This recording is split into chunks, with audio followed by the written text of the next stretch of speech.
بسم الله الرحمن الرحيم وصلى الله وسلم وبارك على سيدنا محمد وعلى آله وأصحابه وإخوانه وحزبه ومن سار على سيره إلى يوم الدين. اللهم اجعل جمعنا هذا جمعا مباركا مرحوما واجعل تفرقنا من بعده سالما معصوما ولا تجعل فينا ولا منا ولا معنا شقيا ولا محروما. اللهم أخرجنا من ظلمات الوهم وأكرمنا بنور الفهم وحسن أخلاقنا بالحلم واجعلنا هداة مهديين غير ضالين ولا مضلين. On a entamé la semaine dernière le début des événements, de ces deux événements majeurs de la 6e année de l'islam.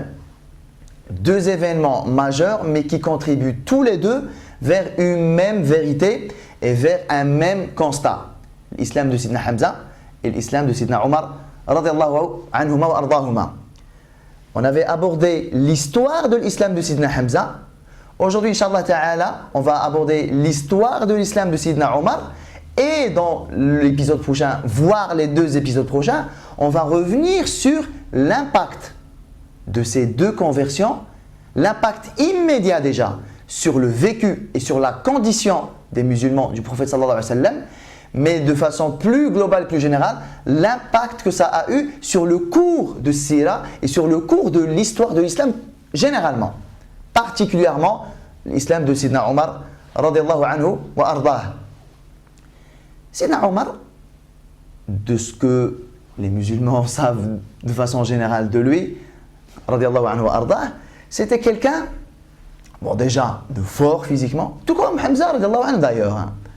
Ce sont tous les deux d'ailleurs, hein, des gens de très fort caractère, des gens très influents, des grands guerriers, des braves, des courageux, bref, des gens, celui qui les a dans son camp, il a un sacré avantage par rapport à l'ennemi. Donc ça veut dire les deux conversions-là, ce sont des personnages à avoir finalement.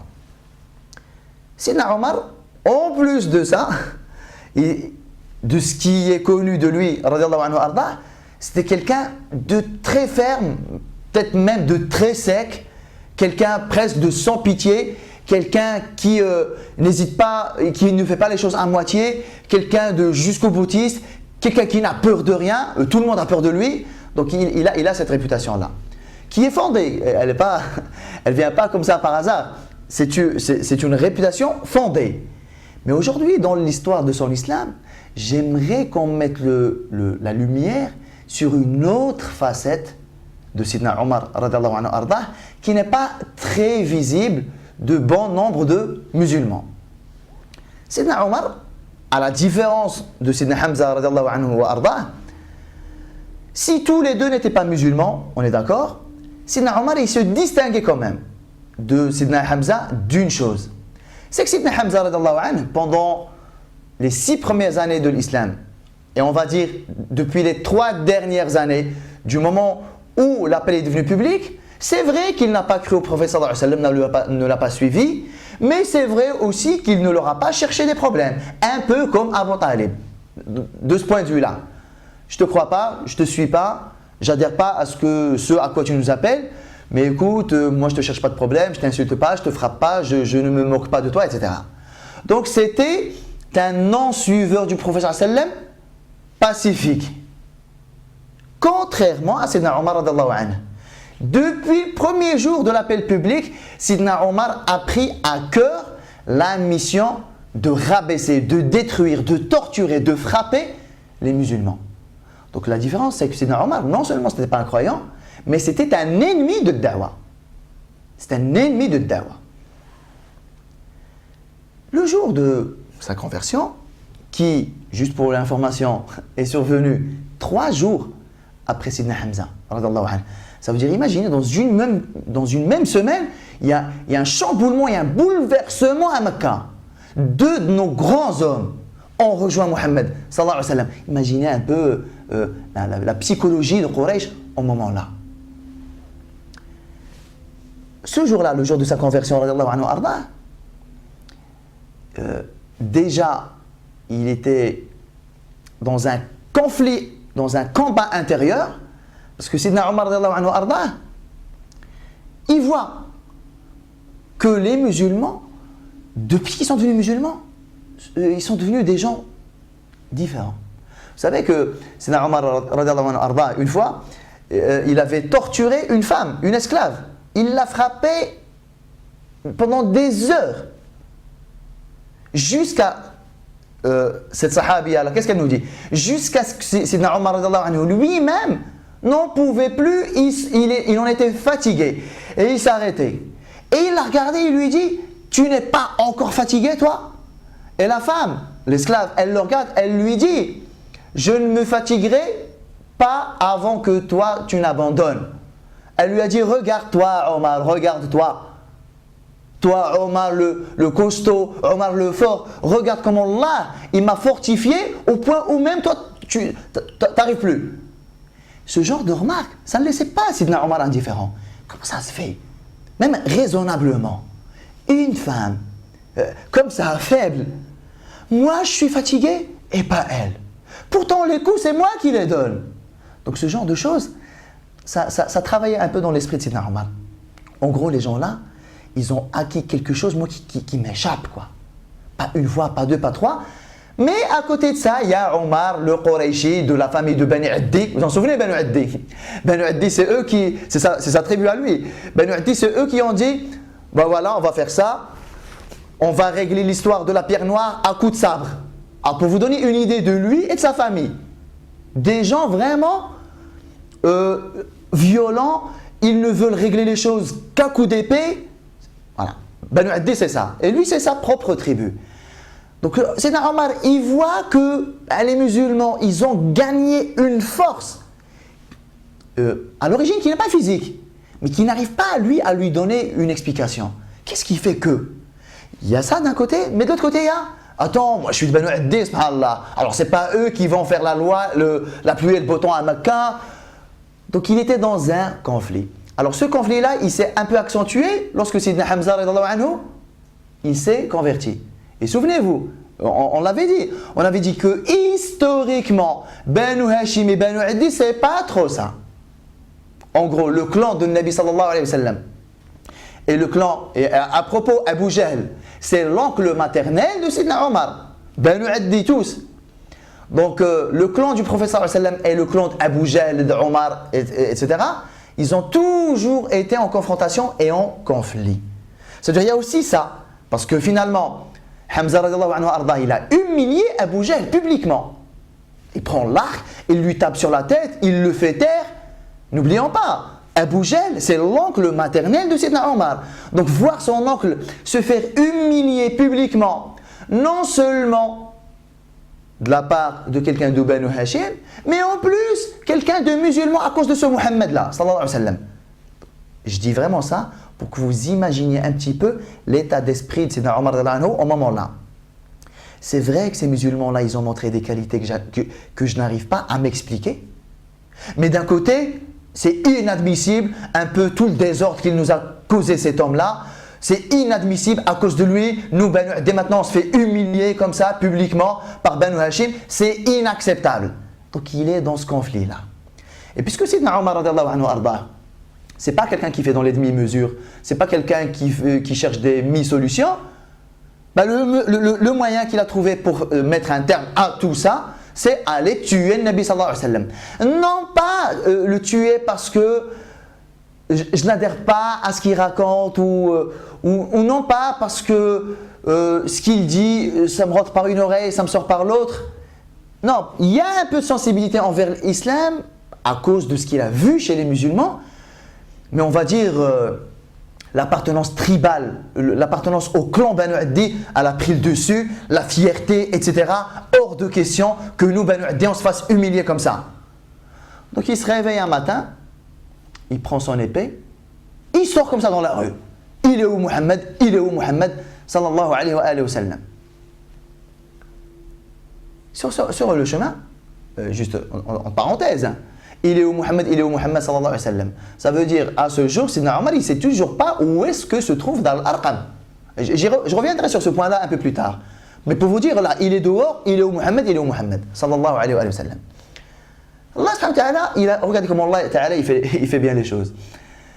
Au moment où Sidna Omar il était comme ça, un peu errant à Mecca, il croise le chemin d'un homme qui s'appelle Nu'aym. le destin d'Allah Ta'ala veut que Nu'aym ce soit quelqu'un de Bani Addi. Donc c'est quelqu'un de la famille de Sidna Omar radiyallahu anhu arda, qui est musulman, mais que personne n'est au courant chez Bani Addi. Très important l'élément là. Il a vu l'expression faciale de Sidna Omar avec l'épée à la main, l'alerte rouge dans sa tête. Nu'aym radiyallahu anhu arda. Mais qu'est-ce que je fais là? Il intercepte Sidna Omar et il lui dit: Aïna turidu ya Omar? Où est-ce que tu te diriges comme ça? Non, parce qu'en fait, il a vu le visage d'un assassin. Il va tuer quelqu'un. Et je suis désolé là, la probabilité que ce soit le Nabi sallallahu alayhi wa sallam, elle est très élevée. Où tu vas, oh Omar? Il lui a dit: Aqtulu Muhammadan. Je vais tuer Muhammad sallallahu alayhi wa sallam. Voilà, l'alerte rouge, elle est. Nous en France, on dit, on est en plan écarlate. Ça y est, là c'est le maximum de l'état d'alerte et de vigilance. Alors Sidna Nu'aym, comment il a géré? Alors, vous avez en face de vous Sidna Omar radiyallahu anhu arda, qui n'est pas radiyallahu anhu arda au moment là. Furieux comme tout, l'épée à la main, ça y est, il voit rouge, il ne voit plus rien. Physiquement, vous ne faites pas le poids. Vous savez qu'il va chez le Nabi sallallahu alayhi wa sallam pour le tuer. Qu'est-ce que vous faites? Il ne sait pas que vous êtes musulman. Alors là, regardez, moi j'aimerais qu'on s'arrête sur ce genre de petits détails peut-être. Il y a certains frères, certaines sœurs peut-être qui voient toutes ces choses-là comme des détails. Mais ce sont ces détails-là, moi, qui me marquent et qui me disent: mais regarde l'éducation prophétique, subhanallah. Regarde comment ces gens-là sont devenus extrêmement intelligents, extrêmement observateurs, extrêmement futés, rusés, en plus d'être extrêmement sincères et d'être extrêmement croyants. Nu'aym, il regarde Sidna Omar, il lui dit: Wallahi laqad gharratka nafsuka bi nafsika ya Omar. Il lui dit: par Allah, en fait, tu t'es trompé, ta personne t'a trompé toi-même. En fait, tu t'es trompé toi-même. Gharratka nafsuk. Tu t'es laissé un peu emporter par ta propre personne. Oh Omar. En gros, tu t'es fait gonfler toi-même par toi-même. Il ne sait pas qu'il est musulman. Pourquoi tu dis ça? Il lui a dit: imagines-tu 2 secondes, Ara'ayta bani Abdi Manaf tarikika tamshi ala al-ard wa qad qatalta Muhammadan? Penses-tu que Banu Abdi Manaf, c'est qui? C'est le clan global du prophète sallallahu alayhi wa sallam, qui inclut Banu Hashim. En fait, c'est toute la tribu du prophète sallallahu alayhi wa sallam. Il a dit: penses-tu vraiment que Banu Abdi Manaf, ils vont te laisser marcher sur terre si jamais tu tues Muhammad? Première tentative. En fait, j'essaie de le projeter dans les conséquences de son acte. Peut-être qu'il n'avait pas mesuré la conséquence. Vous savez, une personne qui est énervée, peut-être sur le coup, moi je veux tuer Muhammad. Oh Omar, en gros, t'as mesuré un peu les conséquences? Tu crois vraiment que Banu Abdi Manaf, ils vont te laisser vivant? Mais c'est Sidna Omar, remonté comme tout, je me moque de la réaction de Banu Abdi Manaf. Au moins, je débarrasse Makka de cet homme.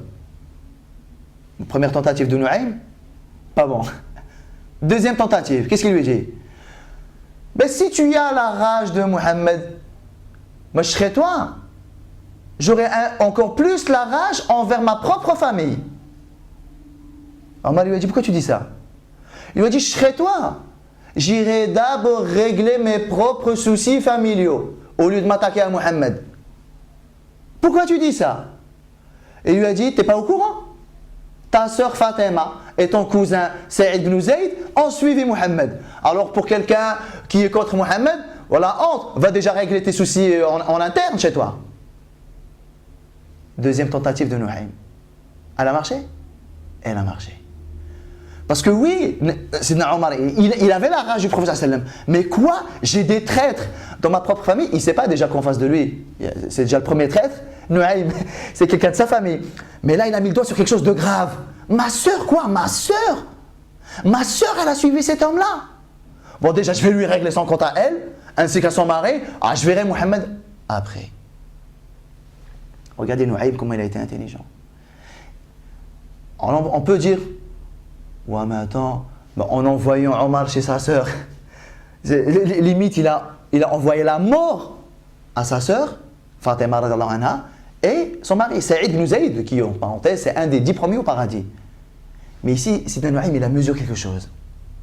Là, il y a le risque que le Nabi sallallahu alayhi wa sallam encourt un danger de mort, et il y a, je suis désolé, Fatima et Saïd. En temps normal, j'aurais protégé tout le monde. Mais Sidna Nuaym, il a mesuré. Qu'est-ce qui est prioritaire? Préserver la vie on va dire, du leader et du chef de Da'wa, même s'il faut sacrifier une ou deux vies. Ou alors, non, le Nabi sallallahu alayhi wa sallam, alhamdoulilah, vaut mieux que nous on soit musulmans. Donc là, je pense que Qadiya, elle est claire. Donc Sidna Omar, il est parti chez sa sœur, Fatima radhiyallahu anha. Ça laisse du temps à Nuaym pour faire quoi? En fait, je gagne du temps. Je vais à l'Arqam vite fait. Ya Rasulallah, Omar, il se balade à Mecca, il te cherche, il a une épée, il veut te tuer. Après, le Nabi sallallahu alayhi wa sallam, il gère comme il veut. Mais au moins, j'apporte l'info avant que ça n'arrive. On n'a pas envie que le Nabi sallallahu alayhi wa sallam soit mis devant le fait accompli ou devant Omar du premier coup. Le plus intéressant, c'est de toujours avoir l'info avant que l'ennemi ne se présente. Donc c'est pas grave, peut-être ça va durer que 5 minutes, mais les 5 minutes là sont vitales. Je vais informer le Nabi sallallahu alayhi wa sallam. L'essentiel, Sidna Omar, il est parti chez sa sœur Fatima radhiyallahu anha et son mari Saïd ibn Zayd. Sauf qu'il n'y avait pas que les deux là. Il y avait un troisième personnage avec eux qui s'appelle Khabbab. Vous vous en souvenez de Khabbab? C'est celui qui était venu voir le Nabi sallallahu alayhi wa sallam devant le Kaaba pour lui dire « Demande dua pour nous ». Le Khabbab, il était chez Fatima et Saïd pour, alhamdoulilah, parler de l'iman, les rappels du Coran, etc., etc. Il leur apprenait un petit peu. Sidna Omar, il est venu. Bon, inutile de vous dresser un peu le portrait de la situation. Il vient, il toque, il attend même pas qu'on l'autorise à rentrer. Il pénètre comme ça, vraiment en scandale.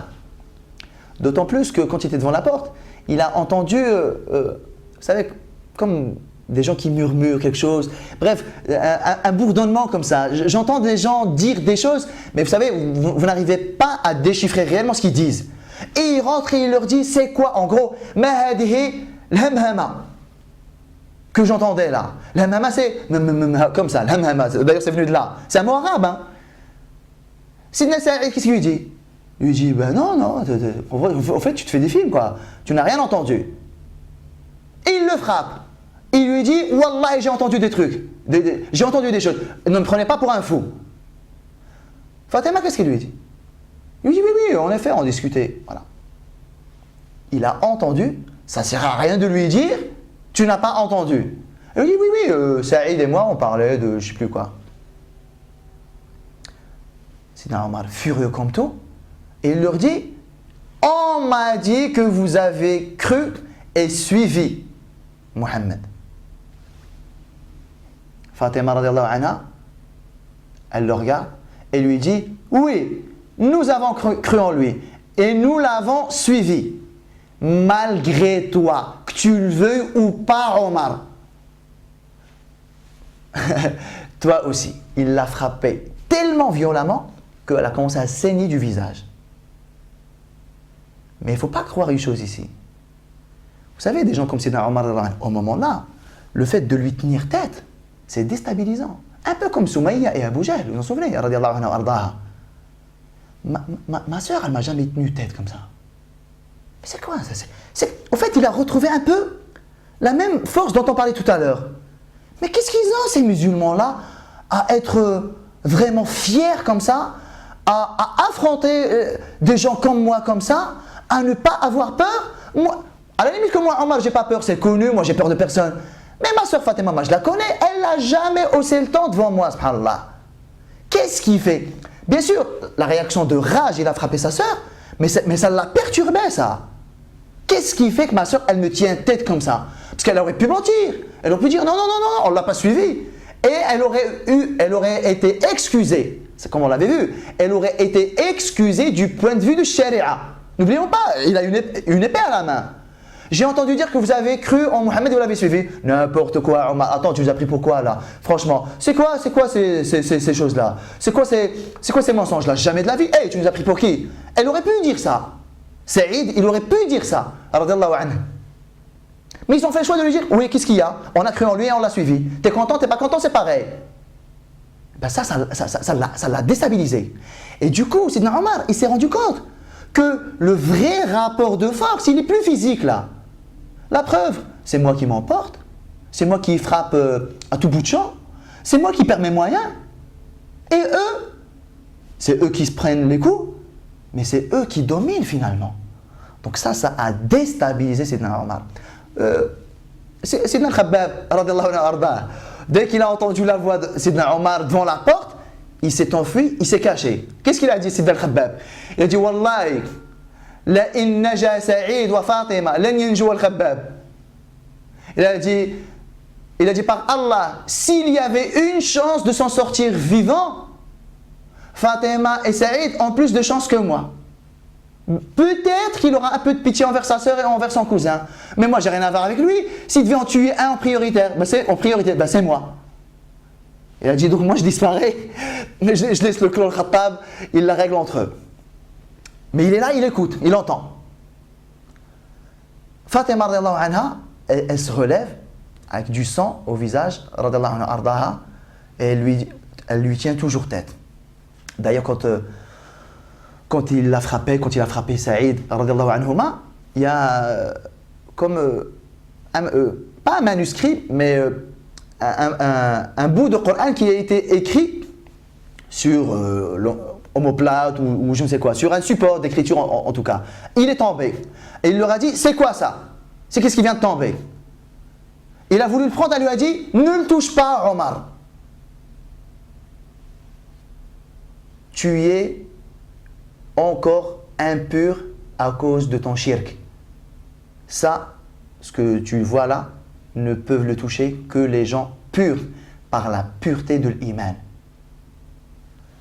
Qui est en position de force ici? Franchement. Qui est en position de force? T'es là à terre, t'es en sang, ton mari il est à terre aussi, et tout ce que tu as trouvé à dire à ton frère, c'est Omar radiallahu anhu, touche pas, tu es encore impur à cause de ton shirk. Mais toi tu veux que j'en finisse avec toi ou quoi? Mais là, deuxième coup dur pour Sidna Omar. C'est quoi les gens là? En position de faiblesse, mais ils dominent quand même. Ben figurez-vous que ça n'a pas laissé indifférent Sidna Omar. Il a dit ok d'accord. Il est parti se laver dans la maison de sa sœur. Il s'est lavé, il est revenu, il a commencé à lire. Il y avait quoi de marqué ici? Il y avait marqué les 8 premiers versets de Surat Taha. Taha, ma anzalna alayka al-Qur'an litashqa, jusqu'au 8e verset. Il a lu ça et il a dit, mais dites-moi, mais ces paroles-là sont magnifiques, c'est joli, j'ai jamais entendu un truc pareil. Dès qu'il a dit ça, le Khabbab il est sorti de sa cachette. Ouais, c'est bon. Si Omar, en lisant le Coran, il dit ouais, c'est beau, c'est joli, ouais, c'est bon, je peux sortir moi. Il sort. Il regarde Sidna Omar, radiallahu anhu wa arda, il lui dit Abshir ya Omar. Je t'annonce la bonne nouvelle, ô Omar. J'espère vraiment auprès d'Allah Ta'ala que toi, tu sois l'exaucement de dua que j'ai entendu le Nabi sallallahu alayhi wa sallam dire hier à ton sujet. Il a dit, Ya Allah, soutiens l'islam par l'un des deux Omar. Vous savez qu'Abu Jahl, il s'appelle Amr. Amr, Abu al-Hakam ibn Hisham. Et vous savez que dans la langue arabe, des fois lorsque deux mots sont presque similaires, Amr et Omar, on peut, quand on veut les mettre au pluriel, ou on veut les mettre en duel, on peut les confondre, comme si c'était deux Omar. Donc l'un des deux Omar, mais en vérité c'est un Amr et un Omar. Le Nabi sallallahu alayhi wa sallam, qu'est-ce qu'il a dit? Il a dit, Ya Allah, soutiens ta cause, soutiens l'islam par l'un des deux Omar. Soit Amr ibn Hisham, Abu Jahl, soit Omar ibn al-Khattab. Et il lui a dit, j'espère auprès d'Allah Ta'ala que ce soit toi. Il leur a dit, il est où? Le prophète sallallahu alayhi wa sallam. Ils lui ont dit, il est chez Dar al-Arqam, viens, nous allons t'y emmener. Ils y vont. Ils arrivent, Sidna Omar, toujours l'épée à la main. Il toque Dar al-Arqam. Il y a quelqu'un de l'intérieur, il regarde, il voit Sidna Omar avec l'épée. Il vient voir Nabi sallallahu alayhi wa sallam. En gros, ouais, ce que nous a dit, c'est vrai. Omar, il est là finalement. Ça se trouve, ouais, c'est bon, il en a fini avec Fatima et Saïd. C'est bon, il aura réglé leur compte. Là, il est venu régler le compte au prophète sallallahu alayhi wa sallam. Il court vers Nabi sallallahu alayhi wa sallam et il lui dit, il y a Omar devant la porte avec son épée à la main. Et c'est là où regardez comment Allah Ta'ala il fait bien les choses. Dans un agencement digne du plus sage, subhanahu wa ta'ala. Lorsque l'homme là, il a dit, ouais, il y a Omar devant la porte avec son épée à la main. Hamza, il s'est levé. Il était là. Ça fait que 3 jours qu'il est musulman. Il s'est levé, il a dit au prophète sallam, écoute-moi, ô messager d'Allah. Si Omar est venu ici pour un bien, nous le lui donnerons. S'il est venu ici pour un mal, nous le tuerons, lui et son épée. Mais jusque-là, on n'avait pas dans nos rangs quelqu'un capable de dire ça. En gros, Sidna Omar il serait converti un jour avant Sidna Hamza, la scène-là n'aurait pas pu avoir lieu. Qui parmi les Sahaba il allait dire c'est bon Omar, moi je m'en occupe. Mais est-ce que vous réalisez comment Allah Ta'ala il fait les choses? D'abord Sidna Hamza, parce que c'est le seul capable de faire face à Sidna Omar si jamais les choses venaient à dégénérer avec Sidna Omar. Mais regardez comment Sidna Hamza déjà, son 3e jour de islam, je suis déjà au service de la cause et de la Ummah. S'il faut régler son compte à Omar, c'est mon affaire. Est-ce que vous réalisez ça? Mais regardez, subhanallah, le paradoxe. S'il est venu pour un bien, nous lui donnons tout ce qu'on a. Mais s'il est venu pour un problème, pour un mal, c'est bon. C'est mon affaire personnelle. Et du coup, il a dit au prophète sallam, autorise-le à rentrer. Regardez, la prise d'initiative. Mais regardez aussi, le Nabi sallam, il permet aux gens de s'exprimer. Qu'est-ce qui a fait que Sidna Hamza il a pris la parole et a dit Ya Rasulallah, autorise-le à pénétrer quand même. S'il est venu pour ça, alors ça, mais s'il est venu pour ça, je m'en occupe. Le Nabi sallam il a dit ok d'accord, autorisez Omar à pénétrer, à rentrer. On ouvre la porte à Sidna Omar, on l'emmène comme dans une arrière-pièce. En fait, il y avait 2 pièces, là où il y avait une 40aine de personnes, et dans une arrière-pièce où là, on va dire, Nabi sallam il reçoit les gens en entretien un peu personnel et privé. Donc c'est là où on a emmené Sidna Omar, radiyallahu anhu wa ardah. Le Nabi sallallahu alayhi wa sallam, il voit Sidna Omar, il le prend par son tissu, il lui a dit Omar, c'est quand que tu vas arrêter?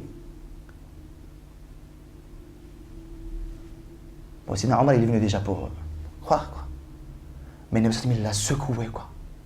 Sidna Omar, il est tombé par terre. Sidna Omar, il est tombé par terre.